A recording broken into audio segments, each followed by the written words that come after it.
we're going to look at this issue. I'm sure everyone in the room is well aware that the demographic trend in Japan is going to have a major impact on all of our companies.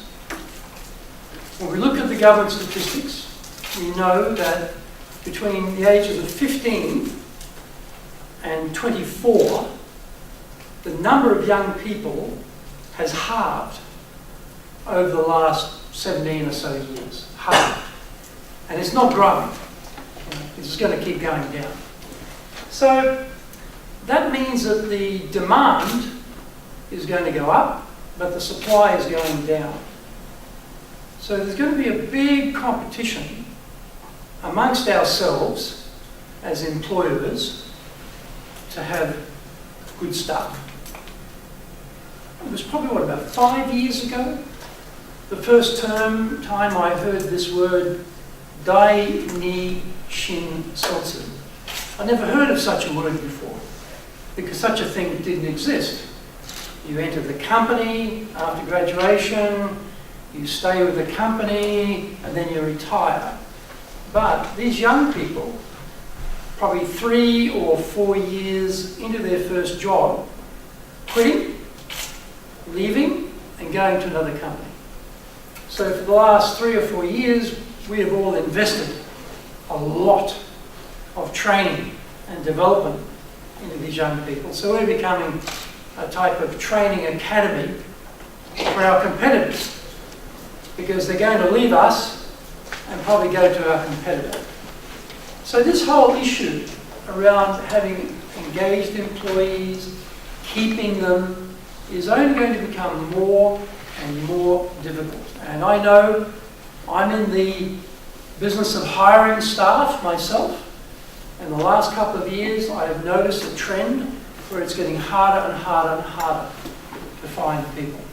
So this is something we're all going to face. Now, if you want to be a training ground for your competitors, keep doing what you're doing now. And we will thank you, because after you've trained them, we're going to hire them. If you don't want to be a training ground for your competitors, then maybe some of the ideas that we're going to go through today may be helpful. And can you imagine how happy a staff member would be who'd fall into this category? That I was so involved in my tasks at work. I was just completely absorbed by those tasks. And wow, it's time to go home. You were so busy, you were so engaged, you were so involved, you were so happy. The time just flew by. I think our Japanese kotobas are about time flying like an arrow, right? It's a bit like that. The day, gone. But you didn't feel it. The day was slow because you were so happy, you were so engaged. We say in English, I got lost in my job. I was so involved with it. The day just flew by. That is the type of engaged employee we'd all like to have. And this is what we'd like our employees to do when they represent the company and they meet other people. They're very inspired. They're very enthusiastic. They're very confident. And they're very empowered. So the trick, though, is how do we get staff to feel inspired, empowered, enthusiastic, confident? Dale Carnegie has been around for a long time. And you probably all know this book. This is the English version, original release, How to Win Friends and Influence People, and then an updated version a couple of years ago, How to Win Friends and Influence People in the digital age. And you probably know the Japanese version. Michiba Hirakeru is a very famous book. Also, Hitobukasu, a very famous book. And then Hitobukasu 2 came out, not long ago, a Japanese version as well. These works by Dale Carnegie deal with the people side of business. How to be good with people. how to get people enthusiastic and inspired. So we've been doing this for a very long time. And we've been very successful. Currently, of the Fortune 500 companies in America, 90% of those companies use our training. And in that Fortune 500, there are about 26, last time I looked, around about 26 Japanese companies in the American Fortune 500. And of those, half of those Japanese companies are our clients here in Japan. So it's very well accepted. We're operating across 91 countries around the world. What that means is everything we do, we're testing globally. Every country, and we teach in more than 30 languages. So if it's not working, we change it. We get new ideas, we have improvements. Kaizen has now become an English word, actually. Everyone in the West knows the word Kaizen. Well, we've been doing Kaizen for a very long time. 103 years altogether. And in Japan, 52 years. Now, when I tell many audiences, oh, we've been in Japan for 52 years. We started just before the Tokyo Olympics, the first Olympics in '64. We started in 1963. A lot of people are surprised. I had no idea your training company was going in Japan that long. But that is the case. So we have a very long history, very successful history in Japan too. Do you know this gentleman, Warren Buffett? Do most people know who Warren Buffett is? I think Warren Buffett is probably the most successful businessman, investor in history. You know, incredible. And he is such a huge fan of Dale Carnegie. This is a shot from a CBS News interview with Warren Buffett in his office in Omaha, Nebraska. And on that wall there is his framed certificate of graduation from his Dale Carnegie course that he took when he was a young man. And everyone likes to get a positive feedback from your clients, and everyone likes to have good testimonials. He has given us a great testimonial. He does a lot of TV interviews. Just about every major interview I've seen with Warren Buffett, he always says the same thing. When I was young, I was very scared of speaking in public, and I wasn't good with people. I took the Dale Carnegie course, it changed my life. And so he often refers to Dale Carnegie as something that changed his life. And it's changed the lives of 9 million people, actually, around the world who have done that course that he did. And so in Japan, we're at about 100,000. Some of the Japanese names you might know. Otani-san used to be the chairman of Coca-Cola and recently became the president of Shiseido. Murakami-san, ex-chairman of Google, he writes a lot about the things he's learned from Dale Carnegie. He's very influenced by Dale Carnegie. Otani-san actually did the Dale Carnegie course in America when he was studying there. And also speaking at this event later today is Mr. Atarashi, who was previous president of Johnson & Johnson, also a big fan of Dale Carnegie. So there are many fans in Japan of successful business people. And they all say the same thing. I took what Dale Carnegie was giving us as ideas and I applied them in my career. It worked for me and I became very successful as a direct result of making that change. So we know it works.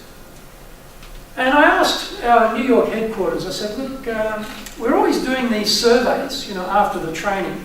People score our training, how was it? I said, okay. Let's take 5 years.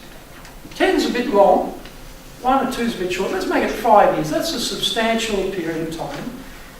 Put all of the results together, everything, from a simple 2-hour module to a very complicated, customized program, a lot. Put it in a big bag, shake it up. Tell me what's the average satisfaction rate over 5 years. And this is the number that came back, 97.7% across everything we do. That's Japanese language, and 95% of what we teach is in Japanese, and also includes English as well. So that tells you that there's a few ideas working here. So let's bring these up now. For today, I'm going to look at thinking about the manager's impact on engagement, our leader's impact, and how we can apply that additional effort from employees, and then how to have a people-centered leadership as a program, and then how to personalise praise and recognition. Now, this is a very shocking finding. We did a major global survey of engagement, which I'll talk about in depth in a moment, including Japan. And in that survey, these results came back. It said that amongst those employees who said, I am very satisfied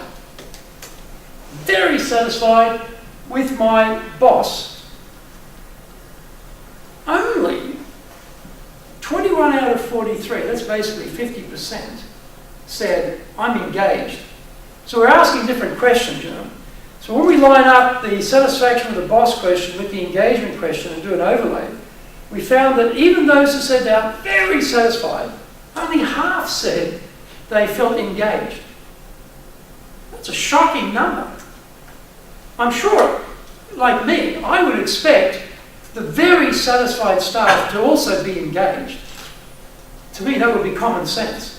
But when we did that research, we found there wasn't necessarily a direct connection in every case. So where, as leaders, we might think, oh, we have very satisfied team members, they like me as the boss, therefore they're engaged. Well, actually only half of them. And those who are, you know, somewhat satisfied, type of somewhat satisfied with the boss, not unhappy, but, you know, sort of satisfied. Well, again, only 6 out of 32 of those who said they were somewhat satisfied actually were engaged. So, interesting that those numbers tell us that we can't just be satisfied with what looks like happiness with the situation. There's probably something deeper there than we expect. So surface satisfaction is not an indicator of engagement. I was shocked when I saw those numbers personally. I thought, oh, this is much harder than I thought it was going to be, type of thing. So you can define engagement in many ways, and we've come up with a fairly simple way of defining it. So it means that the mind, the intellect, and the heart, the passion, are both committed. So the person's mind and their heart are both committed to the organisation to deliver high performance. Okay? So we're getting both. Now, naturally, we want our team to have skills and knowledge. But that's no help to us if their attitude isn't good, if they're not a good team player. If they're very smart, very knowledgeable, but they're a troublemaker inside the company, criticising everybody, complaining all the time about their colleagues who aren't as smart, they create a real problem in your organisation. And these are the tricky people to deal with. They're good, but they're a problem. Right? So just being smart and having a lot of knowledge is good, but it's not enough. We also need to have a positive attitude. But the other way, a person who's a really positive attitude, but totally useless at their work is no help either. Right? So sort of, you know, happy but useless staff member is not good either. So we'd like them to be smart and skillful and have a really positive attitude. We need both. And the way to get both is we get this engagement. So they're using both their brain and their heart to get high performance. Now, when we get engagement like this, then we start to get the combination of competence as a professional with passion, enthusiasm for their work, which leads to what we call, in English, discretionary effort. What that means is, I'm expected to do this much in my job, but I'm prepared to do more than that. I'm prepared to go that extra, do that extra effort than probably what people expect. We call that discretionary effort. That is a very critical function of success in companies. The more people who are putting in that extra, the more successful our companies will be compared to our competition where their team is not doing that. Their team is turning up, they work, they go home. Our team turns up, works very hard, does extra, goes home. We will win in the long term over that other team. Because out of that discretionary effort is where we're going to find innovation. If you don't care what's happening in your company or your section, why would you innovate? Why would you look for some way to make things better or to improve it? You wouldn't worry about it. Right? You just don't care. People who care are going to be these people. They've got that capacity to try harder, put in something extra, because they've got the combination of a good attitude and skills together to have that engaged approach to their work. This is the type of person we want, and this is the type of person we definitely want to keep in the company. Now, when we did this research, we found that some people were not engaged, they were actually disengaged, right? And negative people. And they would spread that negativity throughout the company. They would not contribute. They would hold back progress. Arguing with people, not doing things when they're supposed to be ready, basically holding the whole team back because they don't care. And they talk negatively about the leaders, they talk negatively about the company. Right? They're always whinging, whining to everyone about how bad this company is. They're not happy, and they're definitely not engaged. Then we have another group. They're not totally negative, but they're not totally positive. They're engaged to some extent, partially engaged. They come in at 9, they leave at 6, that's it. They do their job, get their pay, go home. That's all. Please tell me what to do, boss. Don't ask me to think. Right? Again, no innovation coming out of this thing. So, do it, get paid, go home. Well, okay. Definitely we're going to have people like that. Better than having the ones who are disengaged, but still not great. Then we've got those who are engaged. Well, they don't leave the company. They don't join the Dainish and Sotsu group. They stay because they see something in their company that keeps them very interested. They produce.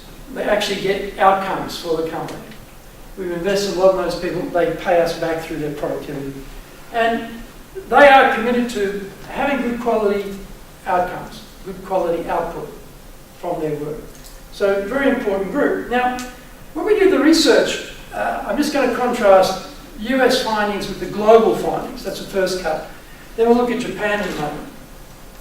In the US, we found that there were 26% of people surveyed said they were basically disengaged.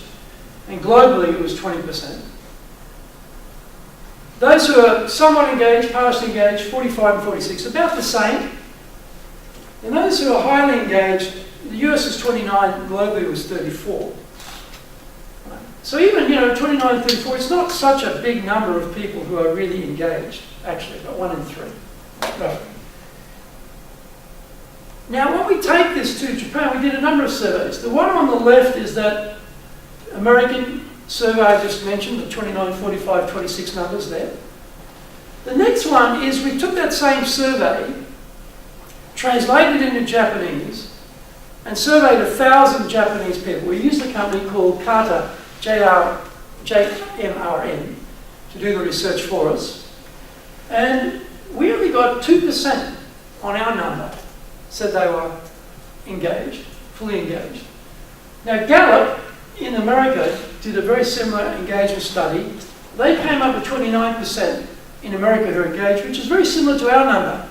For Dale Carnegie's survey in America, it was also 29%. But Gallup's Japan survey, same survey in Japan, they only showed 7%. So their 7% is higher than our 2%. But it doesn't matter much because whether it's 2% or it's 7%, it's pretty small. It's a pretty small number all the way around. And in the Gallup poll, they found that in Japan, there were 68% of people who were partially engaged. We only found 22. They found 25% disengaged. We found 77. So we looked at another survey by Towers Watson. They're asking slightly different questions, but they had highly engaged and disengaged. Globally, they had 35% were highly engaged, which is roughly about where the Gallup numbers were. In Japan, though, only 15%, compared to our number of 2. And disengaged, their number was 50% against our number of 77. So again, another company taking a slightly different approach on the survey. But what it says, though, is that relatively in Japan, people, when they answer these surveys, are not highly engaged. So when we do a comparison of our own survey globally, we do Asia Pacific region, we do Japan, you see that for us in Japan, in our survey, compared to the rest of Asia and compared to globally, Japan is an outlier in terms of the levels of engagement. So there seems to be some fairly big issues at play here.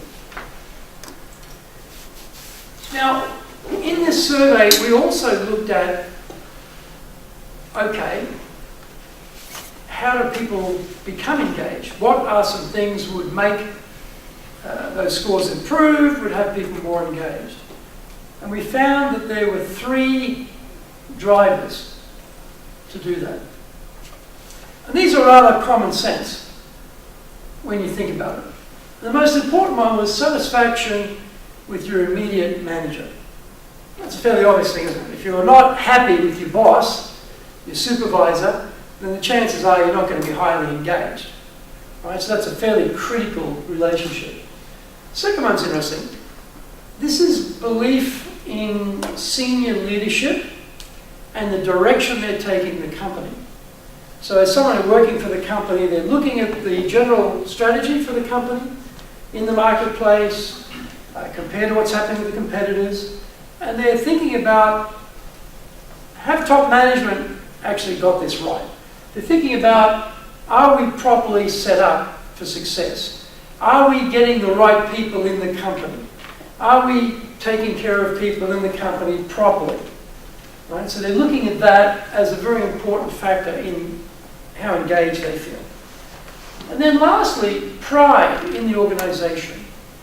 You know, people who don't have much pride in the organisation are not engaged. Right? Basically, it's fairly obvious, isn't it? So having pride in the organisation is also a driver to help people become more engaged. Now, it's interesting, as leaders, that manager group, how often as leaders do they talk up the senior leadership to their team? How often do they instill in their team confidence that the senior leadership know what they're doing? Often in big companies, everyone's complaining about the senior leadership, right, to each other. And sometimes even the middle management does the same thing. Oh, those guys up there in the top suite, the top floor of the building, they don't know the marketplace. We keep getting these requests for higher outcomes or faster outcomes, and that's totally crazy because that's not reality. And so you get this negative feedback to the team from the middle management about senior leaders, or about pride in the organisation. Are the middle management talking up the organisation, stressing to their team, we work for a great company, the company represents these values, these are great values, we're helping society, we're doing great things for our clients, etc. Often middle management are not talking about these things either because they don't think it's important, or it's type of expected, tarimai, or they don't believe it themselves maybe. So there could be a big communication gap in our companies from this management group, because they have a key role. They're the sort of, senior management and the team, they're the middle group there. They control a lot of things. It's also very interesting that middle management too are not good usually at communicating to the people below what they hear from the people above. So they are a type of sponge. They get all the information from senior management, what's going on in the company, and then they keep it. And they don't tell the people below what's going on. So often there are great things going on in the company, but these managers are not passing that on. So the people at the bottom don't have a lot of pride in the organisation when they should have, if the communication was done properly. And often they don't have belief in senior leadership because they don't really understand why these changes are being brought in, or why we're doing this strategy, or why this culture they want to create is important. So that middle manager area, that supervisor level, is a very, very critical area for getting employees behind the company. We shouldn't miss that point. Now this was a polling survey we did, and we had 7 questions there. I love question number 7. You can tell this is an American-based survey, right? I'm an Australian, we probably would never even think of putting that in there. But this is a survey, it's a global survey created in America. Anyway, this is very interesting. When we did the survey in Japan, it reflected exactly what the global survey had shown were the 3 most important things. And there you've got, the Chokuzoku no Joshi ni taisuru manzoku do was the largest percentage in Japan too. For people who took the survey, we did this live. We were doing an engagement workshop, and with your smartphones today, you could go online and take a survey right there in the room and record a result, which we did. And this is what came up. So I just captured those results just to show you that when we do this live with a Japanese audience, it reflects what we saw globally. And then, of course, number 2, Soshiki ni taisuru kori was very important. And then, the Kei Kanbu ni taisuru no shinai, also very important. Okay, there's 3. Those 3 areas stood out, and it shows in Japan too that for engagement, these things are also important. So I think that's a good merging of the ideas around the world that these things are important. So it's good to know these things, right? It's good to know these things. Now we asked, this is a mixed group now. We have on the left-hand side the same Japanese group you just saw. I just transferred those across. Now we have the questions in English. Then we have a mixed foreigner and Japanese group. Because even though we're doing like today, even though we're doing it in Japan, when we do the workshop in English, we often get Japanese members come and join that session. So it wasn't all foreigners and it wasn't all Japanese. It was maybe 2/3 foreigners, 1/3 Japanese, mixed group. And again, even in that mixed group, you see the same things come up. The largest group, number 2, is satisfaction with immediate manager. That matches with the Japanese group. Not as big a percentage, only 31 compared to 50, but still the major one. And the second one here is pride in the organisation, and then belief in senior leadership. So very, very similar. The difference was, though, number 5, for the foreigner group, they were more interested in opportunities for going up in their career than the Japanese group. Right? That's the only difference that is really striking in that group. But again, this shows us that those 3 drivers are very, very common. This is another survey we did. What action do you think has the most impact on employee engagement? And this is from the leader's point of view. What things that you're going to do are going to create a lot of engagement in your team? And again, very interesting here. I've got now the Japanese group on the left and a mixed group of Japanese and foreigners on the right. But we see here, number 6, showing appreciation and giving recognition. Isn't that interesting? That was on both sides the most important idea that leaders had about getting engagement. The second one, on the Japanese side at least anyway, was providing clear direction. Okay? And then the third one on the Japanese side was collaborating on decisions. So it's not all top down. Okay? Then in the mixed group, slightly different, they had number 2 and number 4, the encouraging open communication and promoting work-life balance were more important to that group. But in a Japanese group again, this showing appreciation and giving recognition was thought to be one of the critical factors to drive engagement. So, here's the question. do we do that in our companies? Are the leadership team, your middle management team, doing that for their staff? Right? Everyone's saying, yes, this is good, but are we actually doing it? That's a little bit of a different question, isn't it? Yeah, this is very interesting. If we want to improve our engagement, in some ways, it's not that hard.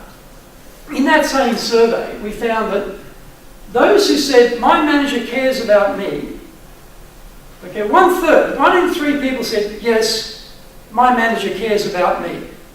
Of that group, half were engaged. Okay? Right? Of that group who said, my manager cares about me, half of them were engaged. Now, 2/3 said, no, my manager doesn't care about me.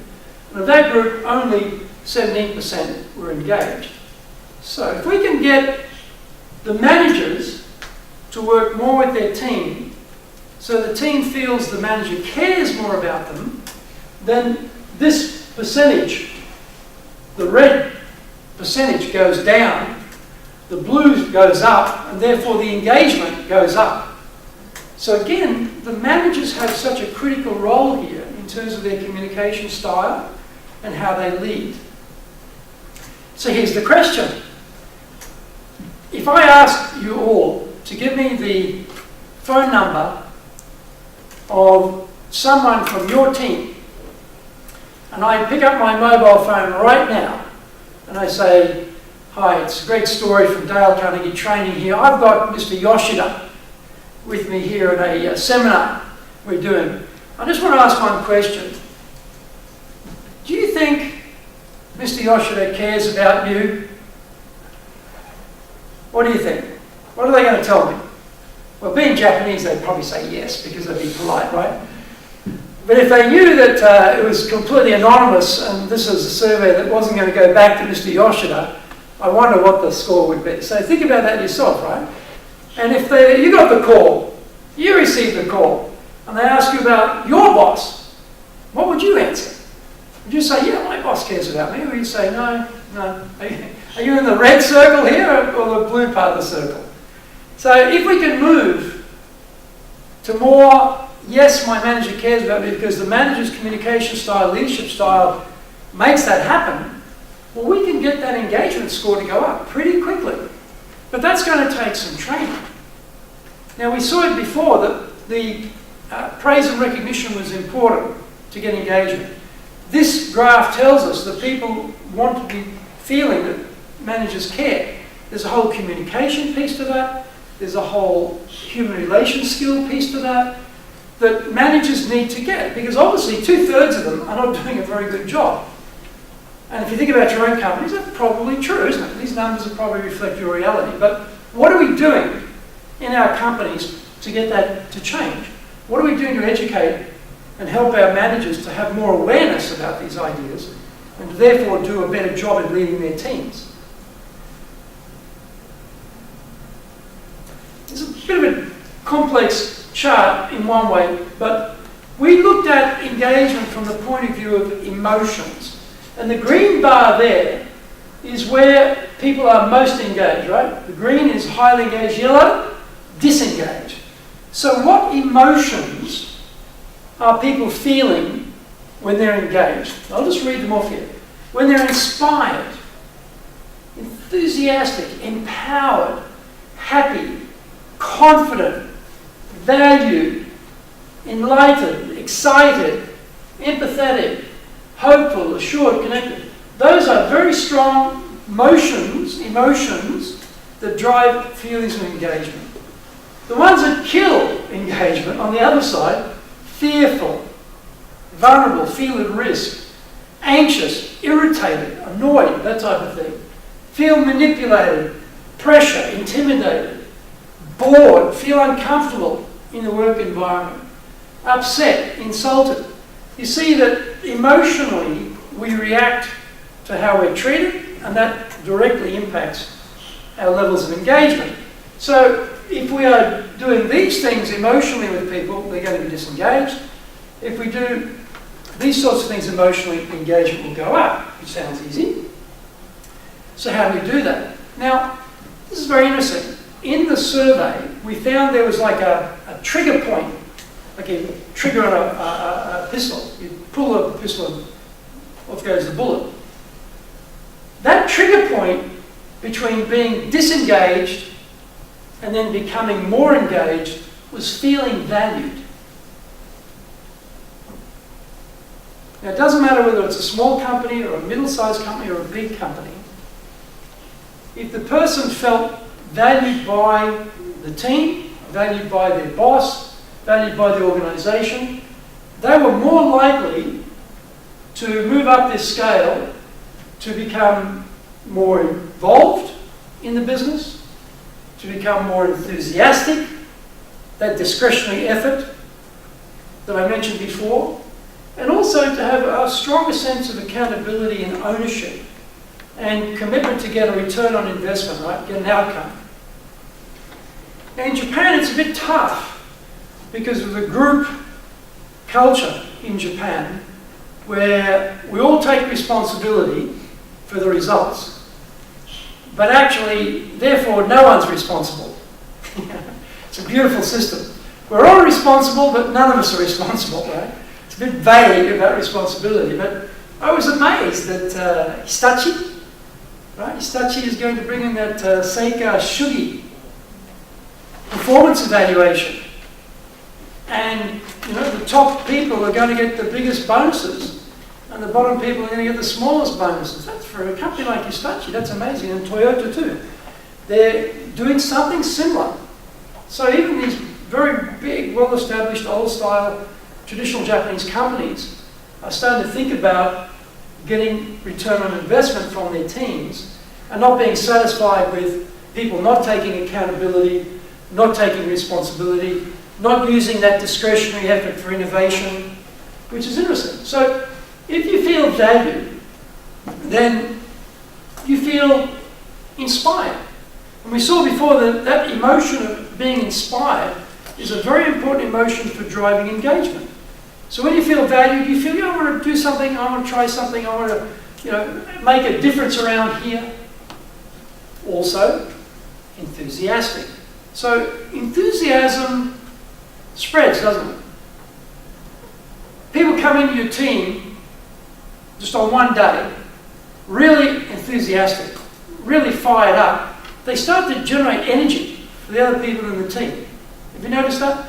Same with the opposite. Someone who's really down, really depressed and really unhappy, they sort of come into the office, suddenly they kill the mood. They're like a mood killer, not the mood maker. Right? So the mood maker is bound to be enthusiastic and bring the whole team up with them. And they only do that when they feel personally valued by the organisation, the team, and their boss. Right? And empowered. Empowered is a critical thing because we're asking people to innovate. We're asking people to be accountable. That means you take on responsibility. Japan is a tough environment for innovation. I said before I'm from Australia. So in Australia, we don't punish failure like you do in Japan. We see failure as a learning necessity. Keep doing the same thing and failing, that's a big problem, right? We're not going to put up with that. But in Japan, there's so much pressure to always be correct, not make a mistake. Very hard to innovate inside your company, very hard to take a risk. And so people tend to stay inside their comfort zone. Comfort zone is where you feel very confident about what you're doing. You know how to do it, you've done it before, don't make mistakes, don't get criticised, everything's good. But innovation does not take place inside the comfort zone. Because it's a problem. If we're doing the same things in exactly the same way, well, we get exactly the same result. Now, I don't know any company that's satisfied with getting the same result every year. Every company I've worked in, every year the requirement goes up. Right? So we need a higher outcome. But if you're doing the same thing, same way, getting the same result, how do you get the higher output? How do you get the higher result? There's only two ways to do that, and they both involve change. The first way is you do something new that you haven't done before. New machinery, new process, new capability, new people, new expertise, new skill, or something. The other one is you do something you used to do, but you just a bit of Kaizen there, just tweak it a little bit, change it slightly, improve it. And that's what I love about living in Japan. This country is amazing on making things better. Just incredible. So Japan, you're brilliant with this, this Kaizen thing, you're wonderful. Just making those little changes to make it better. But both of those involve change. So if you want to stay in your comfort zone, well, you don't care whether it's Kaizen or a big change. You don't care about any change. No change thing. We're not going to do it. We're not going to do it. We're going to keep doing what we've always done. Now, Einstein was a very clever man. I think everyone admires Einstein. Theory of relativity, very famous guy, with crazy hair, and a big moustache, right? But he said something very smart too. He said, repeating the same thing over and over and over, but expecting a different result, is a definition of insanity. So by that definition, a lot of us are crazy, because we keep doing the same things in the same way, expecting a different result. That's crazy. If we want to get a different result, we need to do something different. That means a change. That means empowerment to do something new. That means step out of your comfort zone to do something new. That means, naturally, you will make a mistake because we are not perfect at it the first time. It's new to us. It's a new skill, a new capability. So the chances of a mistake happening are very high. So if as leaders, we see the mistake and then we criticise it, we scold them, that person withdraws. They realise that's a bad idea. I won't do that again. So the innovation process stops dead, right there. So we'll never get engagement if we don't allow people to be empowered. And part of empowerment is confidence. Are the leaders making their people feel confident? Are they allowing them to take risks, to try something new that's going to make things better? Are they tolerating mistakes and looking at how they can eliminate the mistakes rather than just scolding people for the mistakes, right? So this is something we found as a construct is very critical if you're going to get engaged teams. And with that 15 to 24-year-old age bracket population going this way, right? And as a requirement for staff goes this way, the pressure to keep those people is going to be very high. So if that young group don't feel they're valued, they will become part of that Daini Shinsotsu group and they will leave your company for all that fantastic training you've given them, and they'll come to me or a competitor or someone else. So this is where we have to train our managers to understand this is how things work. So at one point I worked for the Shinsei Bank, and I was in charge of the Platinum Banking Division, which ran all of the branches in Japan. And we had a bit of a revolution there. We brought in a lot of young managers, and there was still some elderly, I should say older managers. But I remember one of those older managers was very strict with his team. And we're trying to explain, not this concept then, this is a couple of years ago now, but same sort of idea about encouraging these young people. These were very smart young people coming out of the best universities, very bright. We had a very tough selection process. We're looking for really sharp, flexible young people. They were brilliant kids, brilliant. But he was old style, tough love. That's what he told me. Got to give them tough love. No, you don't. Because they're not going to feel valued and they're going to leave. And that's what happened. They would leave because they didn't want to put up with that. And when their supply is going down, they become like free agents. They become like those baseball players, in America. They change teams easily. They'll be changing teams with us easily if they don't feel valued. And people who are handing out tough love as a leader There are going to be a constant flow of people out of that company or out of your company. So we have to educate our leaders that this is important to keep people. Your job is not to hand out tough love. Your job is to make people feel valued by communicating to them that they're important in the company, giving them empowerment to try things, step out of their comfort zone, use some of that discretionary effort for innovation, build all those things. This is another survey. As a manager, which action is the hardest to do every time? Do it consistently. This is very interesting. Japanese team and a mixed team. The Japanese team, number 3, to acknowledge and care about my employees' personal lives. Right? In Japan, there's obviously a big divide here between your personal life and your work life. Right? So they found that very difficult.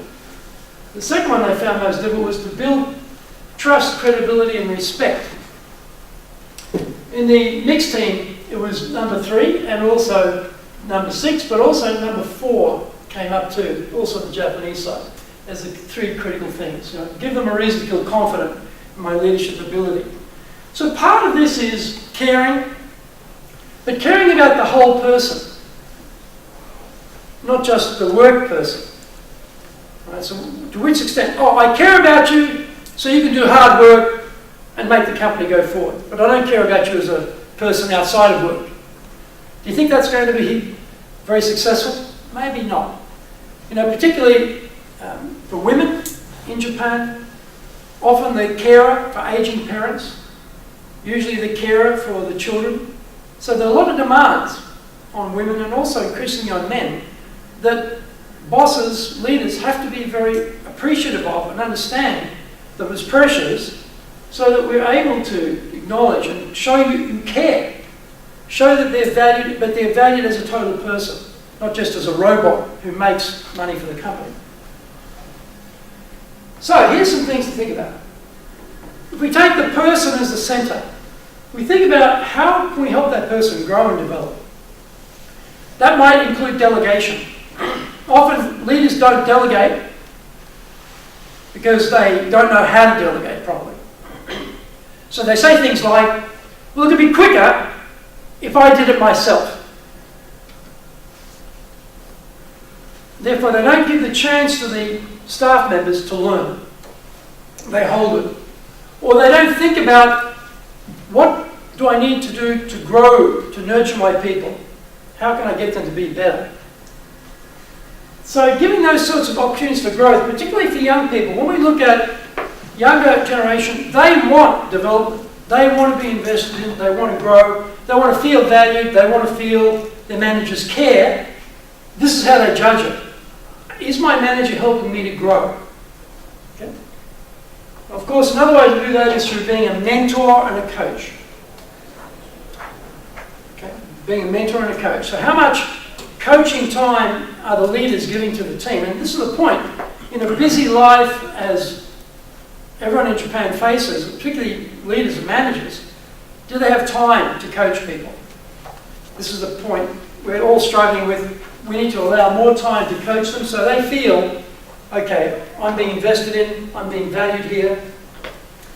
Number 3 here is then help them to build networks. This is networks within the company and without the company, right? So it's both within and without. So in business, helping them to get a broader network for their business contacts, but also inside, particularly big companies, because often we need to cooperate, and in Japanese companies where you move around as generalists within a company to have those contacts to go to the next section or start building relationships, we could often be the person who help them with those networks, both outside the company and inside the company, because we've got them. So we need to share our network with them to help them grow. And then remove obstacles and provide resources. Now resources are things like, obviously, equipment, but it's also experience. It's also training. Okay? It's also getting things that are stopping them from going ahead.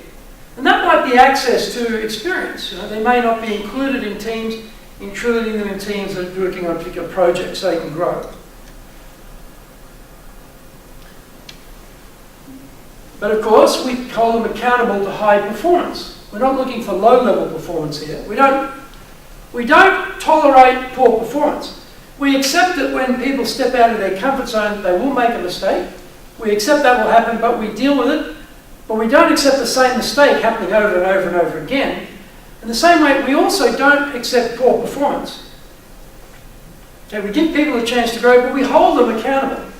We give you the freedom to grow, but we hold you accountable for your performance, that you actually do organisation in a positive way. And then, show you care. And show you care means communication. It means consideration. It means time spent with people. It also means knowing the people.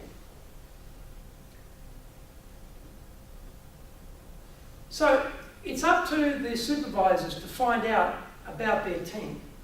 Here's some ideas on, I'll bring all of these up. Finding out about your individuals in your team. What are their strengths? That person's strengths. What about their passion? What are they proud of? What motivates them? What are their opportunities they want? What are the challenges they're facing? As the leader, how well do we know that about that person?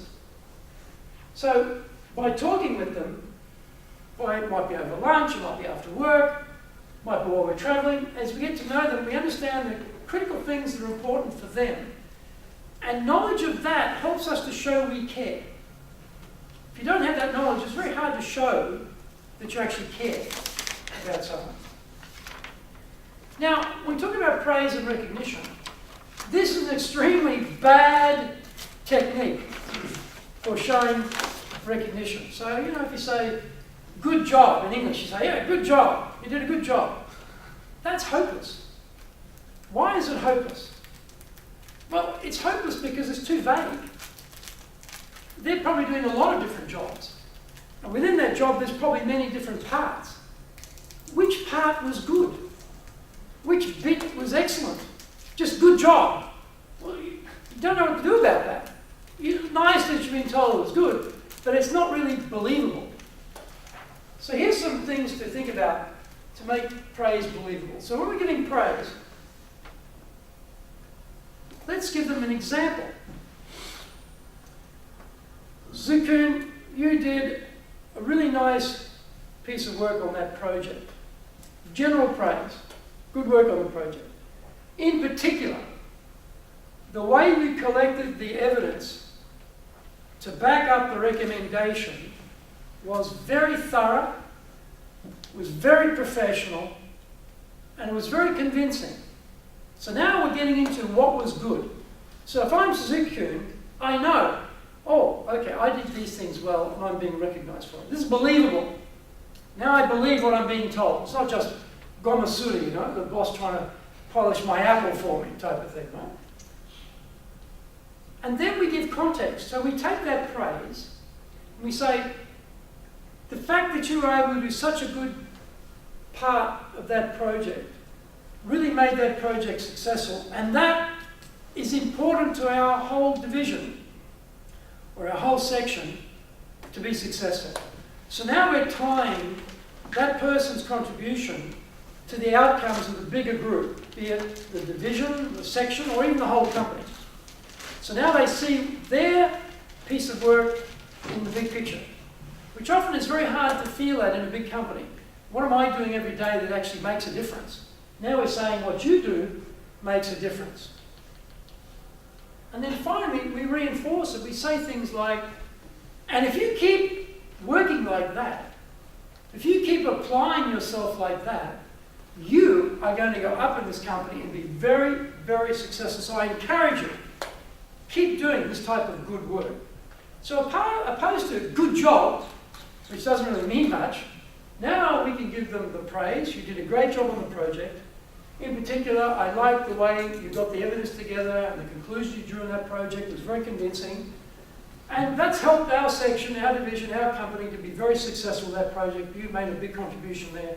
Keep doing that, because you're doing a good job, and that's going to take you far in your career, and it's going to help the company. Do you see how that works in terms of giving praise? So when we talk about making sure that people feel that they're valued, that we care, giving praise and appreciation is very important, and how we do it is very important. So there are some areas to think about in terms of your person-centered leadership. Get to know the people and know their totality, not just their work part. Right? Look for opportunities to have that good communication, show that they're valued, show you care, inspire them to engage with the company. And if we do that, they will stay with our company, we will train them and keep them, we will beat the competition, and we will be very successful as an organisation going forward. And I'm trying to hope that you can take some of these ideas away today, use them in your companies, and be successful. So thank you very much for your attention. And we have, I think, about 5 minutes for questions. Who has the first question?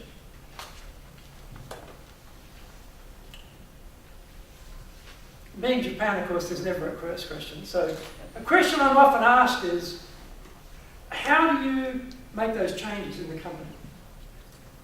Well, as I said before, same thing, same way, same result. You need a change. Either something new or something slightly different. Obviously, as a training company, we provide that piece. We provide that part of the puzzle around helping leaders to develop. And in your packs today, you'll see a lot of information about what we offer, which is really quite different from other training companies because what we deliver is behaviour change. And one of the problems with training is unless there's a change of getting people out of the comfort zone, nothing much else changes. But Dale Carnegie, in a genius-like way, found the secret of how to get people out of the comfort zone so they would absorb the training and make the behaviour changes to get the new outputs. Most training doesn't work because people go back to their desk, go back to doing things exactly the same way they've always done them. So where's the training benefit? None. But fortunately, we have the mechanism, the technique to be able to do that. So that's one of the things to think about. If you're going to do training, make sure that the training works. And it's not just a simple HR division box ticking exercise. You know, you go, did we do the training? Yes. Select the box, we did it. Did the training actually lead to anything? Well, we don't care because we're in HR, our job is to tick the box. No, HR's job is to make sure that the outcomes flow from the training, to make sure the training is successful, make sure the behaviour change comes into play, to get the sorts of things we talked about today, to get the engagement, to keep and maintain the workforce that you want. So that's something to think about. Where's the next question? Okay. Again, say, think about your leadership group, think about their control over how people feel in terms of being valued and being cared about. If that group's working well, you will never have a problem with free agent era that's coming. You will never have a problem with recruitment and retention. So, good luck with that, and I hope to see you at a Dale Carnegie program sometime in the future. Thank you very much. ありがとうございました。